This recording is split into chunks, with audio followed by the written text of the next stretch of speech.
বন্ধুরা, আপনারা কেমন আছেন? আশা করি সবাই ভালো আছেন।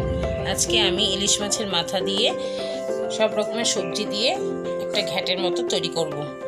এখানে আমি মিষ্টি কুমড়া, কাঁঠালের বিচি, পুঁই শাক, তারপরে আলু, এখানে সব সবজি আরও আছে,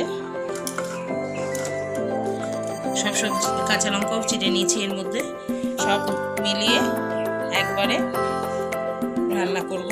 এখানে আমি মাথাগুলো ভেজে নিয়েছি। এখন আমি এটা তেলের মধ্যে সবজিগুলোকে আগে দিয়ে দেবো, কালো জিরা, কাঁচা লঙ্কা সব একবারে সবজিগুলো দিয়ে নেড়েছে, তারপর এটা মাছের মাথাগুলো দেবো।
রেডি হয়ে গেছে ইলিশ মাছের মাথা দিয়ে সবজি, নানা রকম সবজি দিয়ে ঘন্ট করছি।